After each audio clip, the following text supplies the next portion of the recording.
दोस्तों, 3 महीनों की छोटी अवधि में मंगल पर भेजे गए परसेवरेंस रोवर ने लगभग 70,000 तस्वीरें खींची, कई ऑडियो रिकॉर्डिंग्स और वीडियो फुटेज भेजे।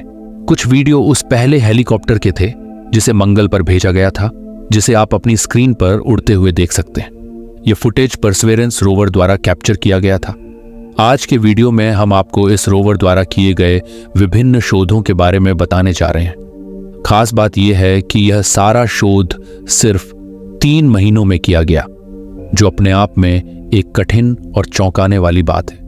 तो बिना समय बर्बाद किए आइए आज का वीडियो शुरू करते हैं। 18 फरवरी 2021 को परसेवरेंस रोवर ने मंगल पर सफलतापूर्वक लैंडिंग की और इतिहास रच दिया। इस लैंडिंग की खासियत यह थी कि इसे स्पष्ट रूप से रिकॉर्ड किया गया था, जिसे आप अपनी स्क्रीन पर भी देख सकते हैं। इस क्षण में परसेवरेंस अभी भी मंगल के वातावरण में था और पैराशूट पहले ही खुल चुके थे। ये पैराशूट अंतरिक्ष यान की गति को नियंत्रित करते हैं ताकि यह सतह पर कम गति से उतर सके। मंगल की सतह के पास पहुंचने के बाद परसेवरेंस की हीट शील्ड हटा दी जाती है, जिससे वैज्ञानिक पहली बार मंगल की सतह को देख सकते हैं। हीट शील्ड अंतरिक्ष यान को लैंडिंग के दौरान उत्पन्न तीव्र तापमान से बचाता है ताकि अंदर का उपकरण सुरक्षित रहे। इस बिंदु पर परसेवरेंस लैंडिंग के लिए सबसे अच्छी जगह चुन रहा था। अंततः कुछ समय बाद यह जमीन पर उतरता है और तस्वीरें खींचना शुरू करता है, जैसा कि आप अपनी स्क्रीन पर देख सकते हैं। पहली तस्वीर में मंगल के वातावरण को वाइड एंगल से दिखाया गया है, लेकिन परसेवरेंस अकेला नहीं था। इसका छोटा भाई इंजेन्यूटी हेलीकॉप्टर भी इसके साथ उतरा। अगले कुछ दिनों तक वैज्ञानिकों ने धीरे धीरे अंतरिक्ष यान को सक्रिय करना शुरू किया। पहला कार्य था आसपास के क्षेत्र को स्कैन करना और रोवर को तैनात करना। आपकी जानकारी के लिए बता दें कि परसेवरेंस को जेजेरो क्रेटर नामक क्षेत्र में उतारा गया था। वैज्ञानिकों का मानना है कि यह कभी एक नदी का डेल्टा था जो सूखकर एक क्रेटर में बदल गया। यहां अंतरिक्ष यान को उतारने का खास उद्देश्य मंगल पर पानी के इतिहास की जांच करना था। पहले ही क्यूरियोसिटी रोवर द्वारा यह पुष्टि हो चुकी थी कि मंगल पर कभी पानी था, लेकिन इसके बारे में और अधिक जानने के लिए वैज्ञानिकों ने परसेवरेंस मिशन को लॉन्च किया। रोवर को पूरी तरह से सेट करने के बाद वैज्ञानिकों ने इसे संचालित करना शुरू किया। 20 फरवरी 2021 को इसने मंगल से पहली ऑडियो रिकॉर्डिंग भेजी।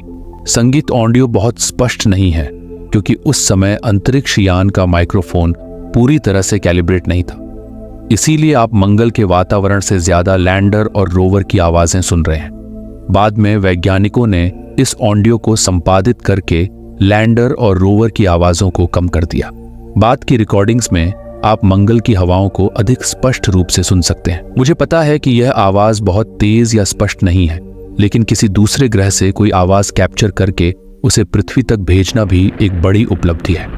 कई और दिनों तक परसेवरेंस अपनी और अपने आसपास की तस्वीरें खींचता रहा। एक महत्वपूर्ण और प्रसिद्ध तस्वीर वह है जिसमें मंगल पर भेजे गए अंतरिक्ष यानों का परिवार दिखाया गया है। आपको जानकर हैरानी होगी कि मंगल एकमात्र ऐसा ग्रह है जहां 50 से अधिक यंत्र भेजे गए हैं। इनमें से कुछ बहुत सफल रहे और आप उनके निशान इस तस्वीर में देख सकते हैं। इनमें सबसे पहले और सबसे छोटे अंतरिक्ष यान सोजर्नर को देखा जा सकता है, फिर स्पिरिट, अपॉर्चुनिटी, क्यूरियोसिटी और अंत में परसेवरेंस को। इन रोवर्स ने वैज्ञानिकों को मंगल के रहस्यों को सुलझाने में मदद की है।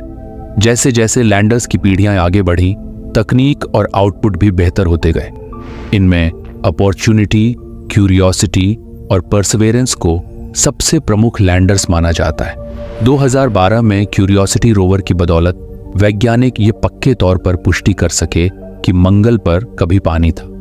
इस तस्वीर में आप परसेवरेंस के ऊपर एक और वस्तु देख सकते हैं। ये और कुछ नहीं बल्कि इसका छोटा हेलीकॉप्टर इंजेन्यूटी है। 21 फरवरी को परसेवरेंस ने जेजेरो क्रेटर के एक बड़े क्षेत्र की एक पैनोरामिक तस्वीर खींची।